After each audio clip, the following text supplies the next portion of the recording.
Hello, everyone. I'm Jeff Olson. This will be my second video with Deep River Mental Health. And thanks for all of you who have subscribed to the channel. It's grown quite a bit in the last week. And if it's your first time, please hit the like and subscribe. I never thought I'd be hearing myself say that, but do it. And you'll get alerted of new content as I upload it. Um, this week, I thought what I would do is kind of backtrack a little bit. Last week's video was kind of an introduction, kind of a blanket overall introduction to myself, kind of my background with being a caregiver and really dealing with people who have mental illness. Um, so today, what I thought I would do is kind of the title of this video is, why did this happen to me? Why did this happen to my family? That's usually the first uh, response or reaction that happens when you discover that your loved one, a family member, friend, whomever, has some sort of mental illness. And again, the spectrum of mental illness runs everything from acute depression to schizophrenia, bipolar disorder. It's all over the place. And some more severe than others.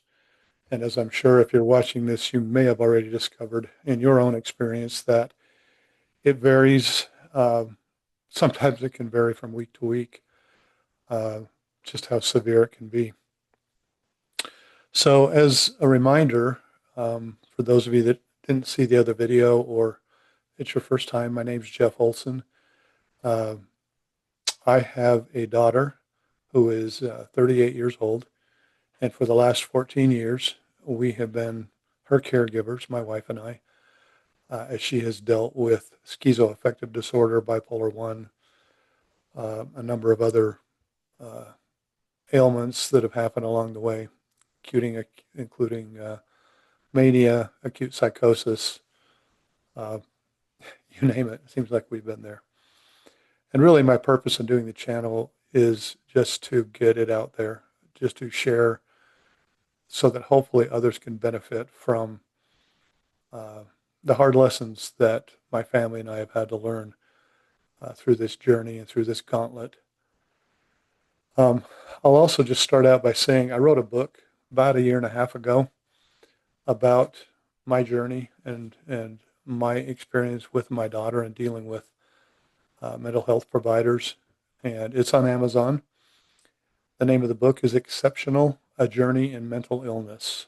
I'll see if I can drop the link in the comments here, but it's on Amazon. You can also just search under my name. I think it'll pull it up as the author.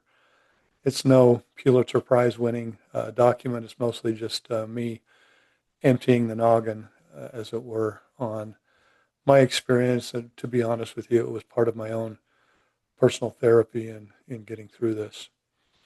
So as I said, the topic or the title really of the discussion today is going to be, why did this happen to me? Why did this happen to us? Um, as I said last week, I'm only speaking from my opinion, but nobody's prepared for this. It's just not anything you could even fathom or imagine in your wildest imagination that could happen to your loved one, to your family member. And I'll just give you a little insight on how it hit my family. I think I told you last week that my daughter, uh, growing up, she was awesome. She was literally anybody could have raised her. She was just a good kid, super active in sports, um, in school, straight A student, Girl Scout.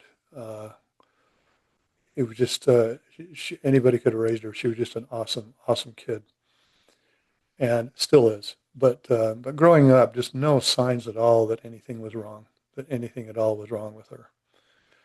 Um, didn't take any medication for anything. She had a little kidney infection when she was a baby, but other than that, there was just nothing that ever would have tipped us off that something may have been, you know, boiling under the surface, so to speak. And then when she turned, I guess it was about 22, 21, 22, she was going to the university and doing really, really well, was majoring in elementary education, was already uh, interning as an elementary school teacher. Uh, Nothing seemed wrong. She was a ballroom dancer. She was in a student body officer at the university. Just like I said, just normal kid. Was holding down two jobs to pay for her education. Um, just yeah, a great kid. And she decided at that age, about 22, 23, that she would serve as a missionary for our church. And she accepted the calling to go to Oklahoma, Missouri area. And that was really where the breakdown started. I think I told you last week that we had a phone call from some people that were living with her and that she was really sick. And, we brought her home immediately. And what was really hard for us, and like I said, why did this happen to us? She was a great kid. There was nothing. Sometimes you have kids that you're like, I can kind of see that. Not with her. There was nothing at all. And when she came home, when she left, she was enthusiastic and happy and just her. I mean, smart, adept, just great kid. I remember when we went to pick her up from the airport, she looked like an 80-year-old woman. She was she was slumped over. She was depressed. She was hanging her head. Her clothes were rumpled, and we didn't hardly even recognize her. And, as we started this journey, because we had no idea, we really had no idea what to do.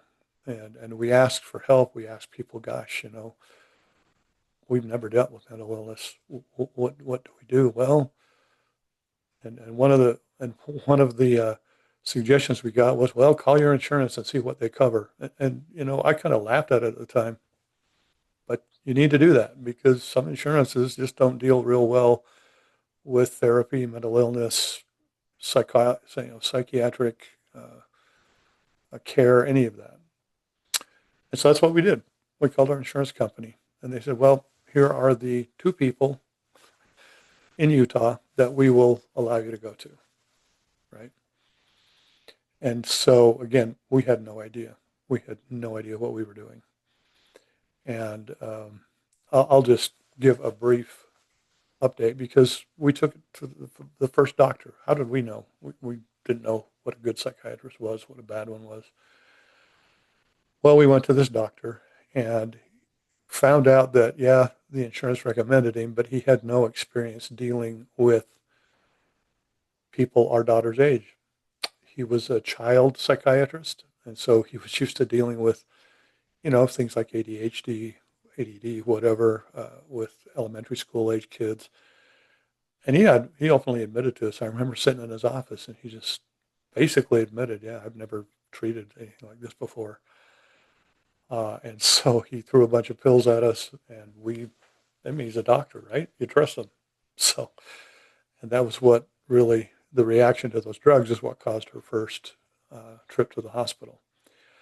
But I want to go back to this idea of why, it goes through your mind, why us, And as I said, nobody's prepared for this. Even knowing what I know now, after 14 years and dealing with every mental health institution in Utah and some nationwide, I doubt I could have handled it any better, even knowing what I know now, because it is a Pandora's box, man. You just don't know what you're going to be dealing with. It's not predictable. So, and I think I told you I've worked for those same about 12 years with the National Alliance on Mental Illness. I've been a facilitator to countless uh, consultative sessions with caregivers, with people who are suffering from mental illness. I volunteered as a trainer for our local police department, training CIT officers, which I'll also get into, uh, in addition to speaking and working with our legislature in trying to get bills passed that I'll allocate more money for mental health treatment. I'm also this September going to be speaking at a forum at the University of Utah about caregivers. So if any of you in the Salt Lake area, I'll put the link out there and you can register for that if you'd like to come to that as well. But one of the, when we look at dealing with mental illness, I call it a triggering event. Something happens. Your loved one comes home, they're not normal. They're saying things that just don't make sense.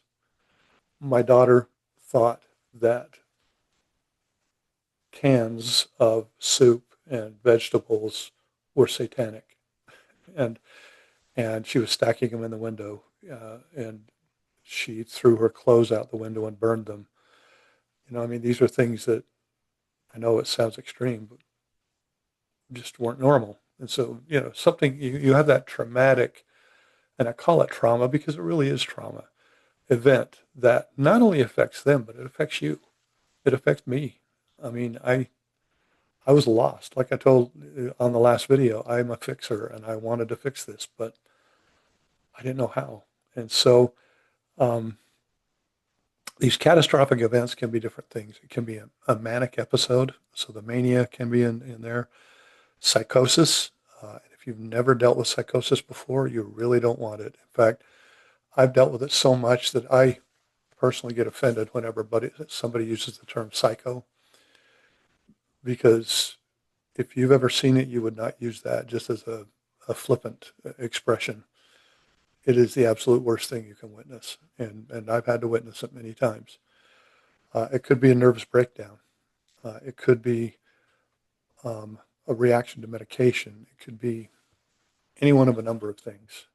I have a colleague, former colleague, who, their son came at them with a knife all of a sudden. It can be a number of things. Mental illness is just unpredictable. So, but these catastrophic events are usually that first thing that you get. Something happens. Something's out of the, not normal. This is not their normal behavior. And you can't just excuse it away. Oh, they're having a bad day, whatever. In fact, but it will. It interrupts your life. It's chaotic. You may experience shock. You may not be able to figure it out or deal with it, and everybody deals with it differently. I had a contact who came to me, knowing that I have worked a lot with NAMI and with mentally ill people and providers. And he came to me, he says, yeah, I heard that you know a lot about treating or dealing with mental illness. And just so I don't have a degree in psychology. I do have 3 college degrees, but not in psychology. So I am not a professional in this at all. I am just, learned by the seat of my pants and by experience. So anyway, this gentleman comes over to me and he said, his son he'd been away to college for that school year, and he'd come home in the summertime, and he was depressed. He was going through some acute depression. And the father came over to me, and we sat right here in this room, and he was, and this is, I'm not going to overgeneralize, but some men just don't get it. I'm not trying to be sexist, but some men just don't get it.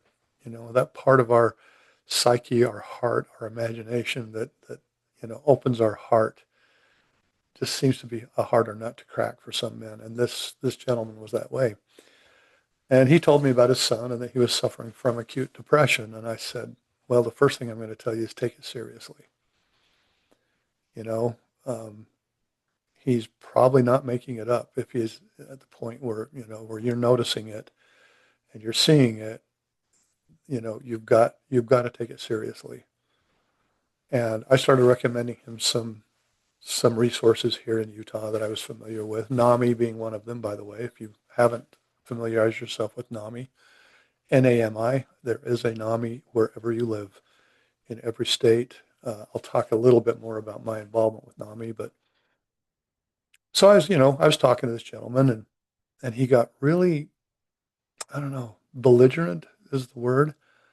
And he said, oh, it's a bunch of crap. I told him just to suck it up. That's what he said. Told his son just to suck it up.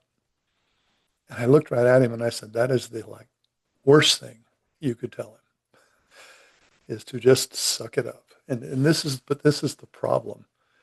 You know, if I'm walking around on crutches with a cast on my leg, you know I've got a broken leg. Okay. But you could be looking at me right now and I could say I'm mentally ill. There's nothing about me that you could recognize that shows that I'm mentally ill. And that's where a lot of people have the problem. And that's the stigma that I talked about last week. And so he did. He got up and left my house, basically told me I was full of shit. and, and, uh, and he wasn't going to let his son get away with it. You know, toughen up. Life's tough. Get over it. And I have to say I haven't followed up to know whatever happened on that, but it was not the right thing to do. But some people do that because, you know, they don't want to face the fact that this is happening to them. This shouldn't happen to my family, right? I said this to myself. My daughter, I raised her right. She was a good kid, never got into trouble, you know, scholar athlete. I mean, you name it. She was awesome. And we go into that denial, and that's that next phase I'm telling you about is we try to deny it. Why is this happening to me? This can't be happening to me. Um, why is it happening to my daughter, to my son, to my spouse? You know, what did we do to deserve this? You know, they blame it on God. God, you know, why did you send this trial to me? And so we try to normalize it. We try to say, oh, this is just the phase they're going through. They'll get over it. You know, they'll get by it. Toughen up, right? Toughen up. Just get through it. Life's tough. And that's what we do. Mostly because, number one, we don't know what it is. We've never dealt with it. And we don't want to deal with it because it's this little unknown Pandora's box. We don't know what it is. And so we try to normalize it and we try to put it into things that we understand. And I'll go through this a lot more in future videos, but this is the thing that you also need to know when you're dealing with a mentally ill person. We deal with things, those of us who are not mentally ill, we deal with things in our own frame of reference based on our experience and things that we know. And that's how we see things. A mentally ill person is like this. They may be seeing things a whole different way. And so what's normal for you is not normal for them. And you think they should just suck it up. Well, they don't know what sucking up means. They just know what they're experiencing and the things that are going in their mind. And so, um, I, you know, we try to make sense out of it. We try to normalize it. Oh, this is just a phase they're going through. Oh, just need to get some sleep, whatever, right? Well, I'm here to tell you, um, it never makes sense. My daughter's situation still to this day doesn't make sense to me. You know, if there's anyone on the planet that did not deserve this, it was my daughter. But it happened. And we had to choose to accept it and deal with it or ignore it. As I told you last week, those who do not get loved ones care usually are the ones that you see living under bridges and in homeless camps and, you know, begging at the bus station. I mean, I have no statistics, no empirical data to back this up, but I'm sure there's a lot of mental illness involved with those people. So it never makes sense. I don't know of anyone who asks to be mentally ill. You know, I was one of the first occasions that I was visiting my daughter in the hospital. In this was probably about her fourth hospitalization, and I was just having a pity party. I was driving home from the hospital, and it was winter, and it was cold, and I was miserable. I'd worked all day, and I'm tired, and it's dark, you know, all those things. And I'm driving home, and it was about a 40-mile drive to my house, and so I'm driving, and I got my brother on the phone, and we were kind of chatting along the way, and I told him, I go, why is this happening to me? I mean, what did I do to deserve this? And he said something to me that I've carried the rest of my life, very, very profound. He said, you know, I don't think she wants it either. And it hit me like a knife in the heart. She didn't want it. If she had a choice, she wouldn't be this way. Nobody that I know of wants to be mentally ill.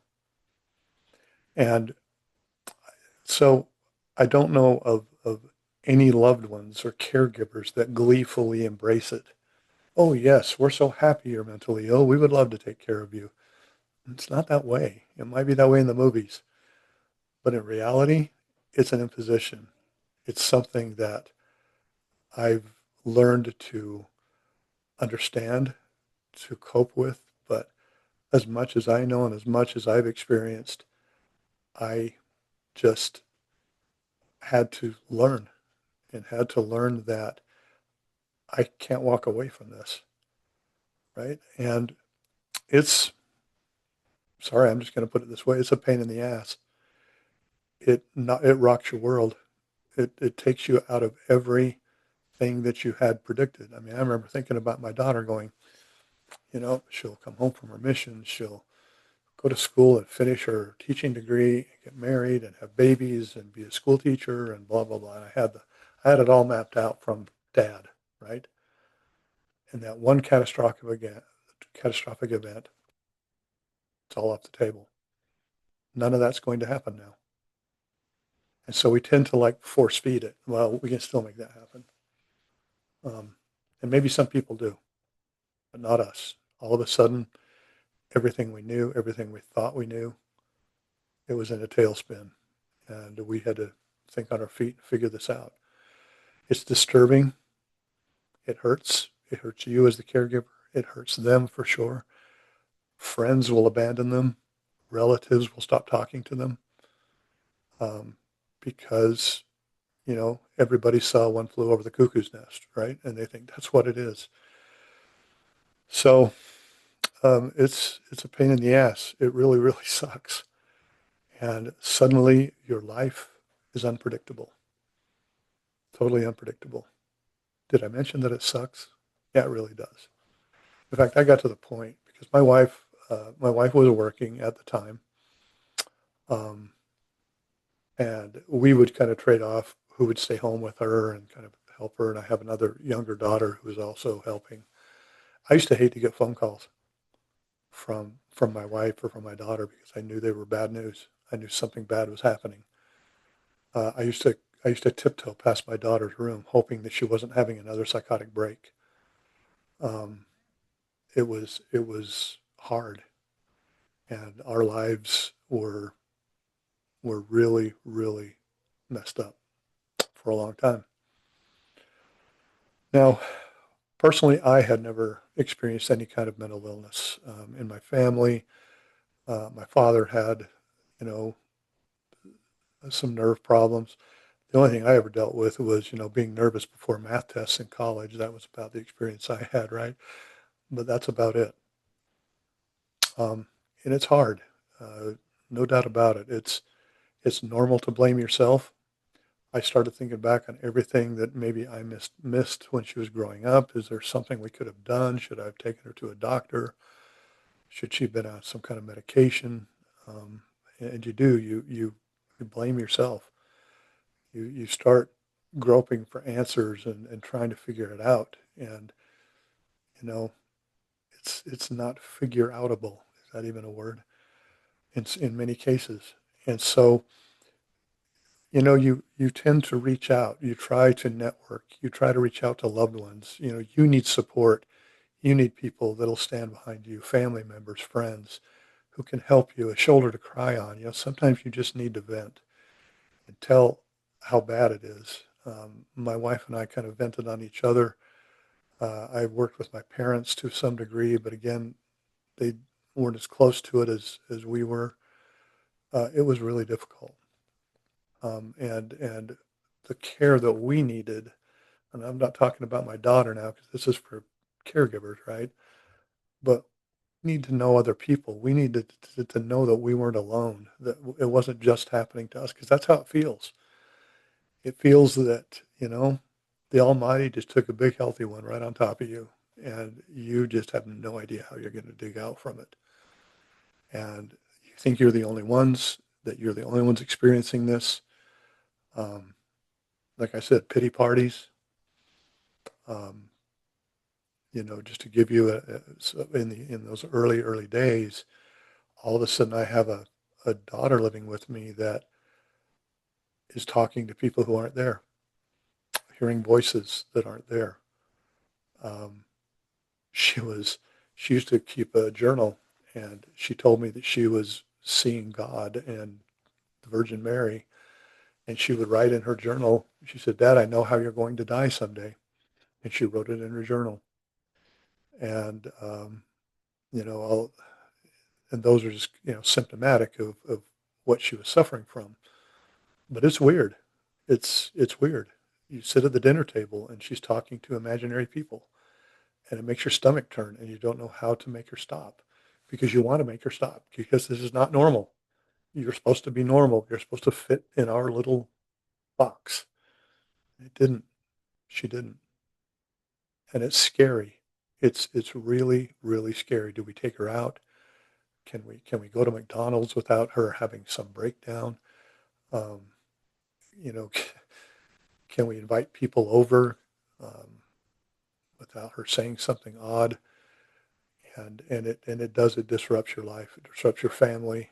It disrupted me personally. Like I said, I carried it with me when I went to work because I was constantly looking at my phone to see if, do we need to take her to the hospital again? Did she have another breakdown? Did she have a good day? And so I guess the point of this is it's not your fault. It happens. It really, it just happens. It's nothing anybody asks for. So do not blame yourself for this. You didn't ask for it. Your loved one did not ask for it. And I have a theory, like I said before, if they had a choice, they wouldn't be suffering from this, you know? And so um, fixing it, that's all of us, we want it to be better. We want there to be that magic pill that'll just make everything normal again. And when I get into the other discussions, when I start talking about medication, uh, drugs, drug therapy, some of the therapies and so forth, you'll see that there are a lot of medications out there. And some work, some don't. Some work for you, but won't work for the other person. Again, everybody's brain chemistry is different and wired differently. I'll also touch a little bit on brain chemistry and some of the biology behind that as well, just for information more than anything. But it's not your fault. And what you have to do is cry, get the baseball bat and go hit the oak tree a few times, um, scream out loud. I kept a journal, which ended up being that book that I told you about, just writing down my thoughts and my feelings and just needing to get it out of my head and on paper. Um, my wife and I cried a lot, hugged a lot. Um, but once we got through that, we started knowing, okay, what do we need? Well, we need a network. We need to start finding people who are dealing with the same thing.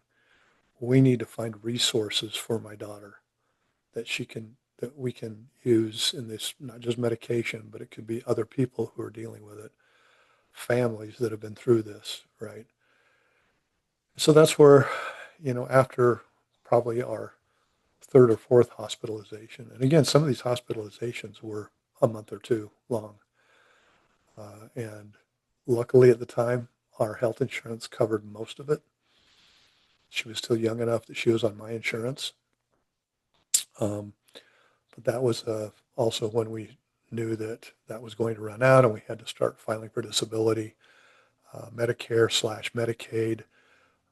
And I'll spend some time talking about that as well, because there is a process to go through.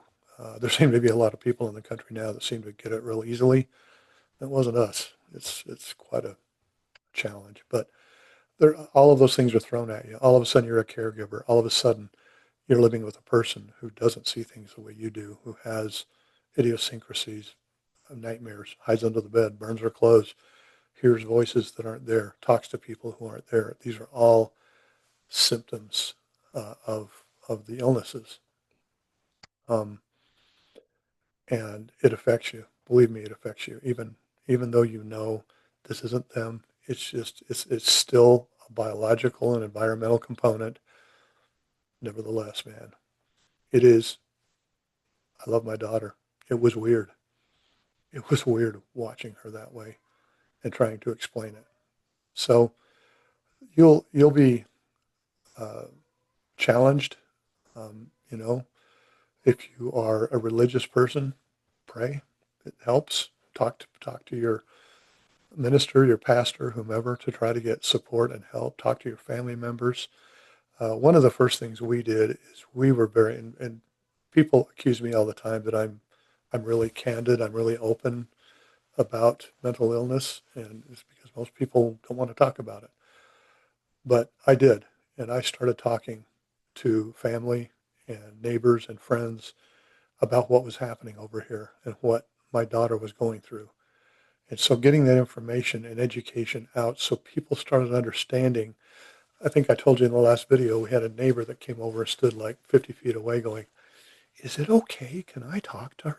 You know, and yeah, she's right there. Talk to her, but people just don't understand it. And so that's kind of where I became kind of that advocate to, to help people understand that she's still a person.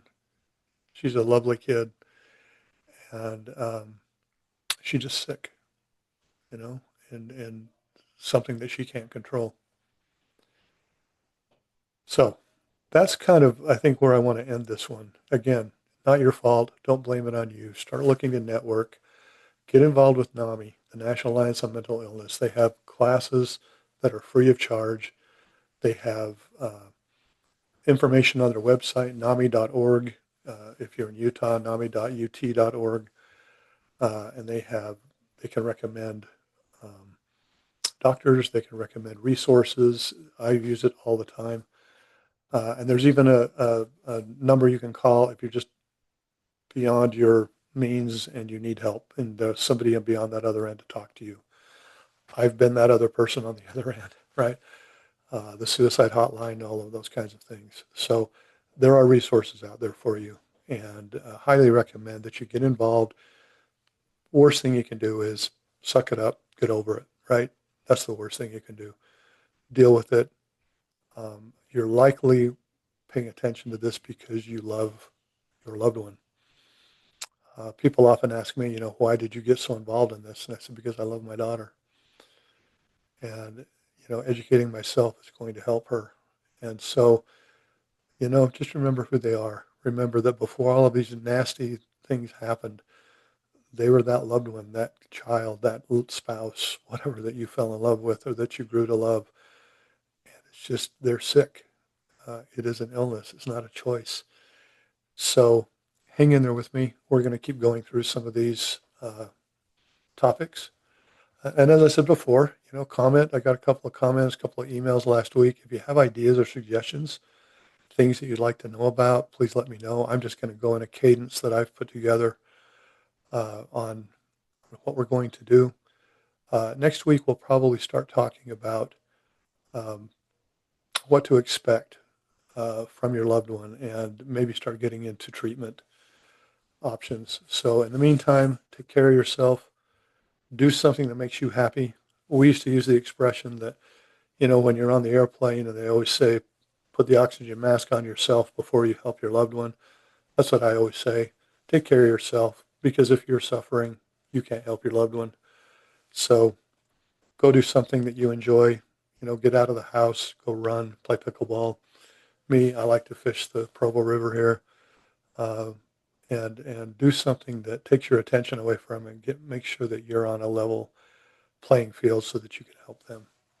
So again, hit the like and subscribe. I'm Jeff, and we will talk to you next time. And like I said, if you have any ideas, questions, or other options, um, just let me know. Thanks.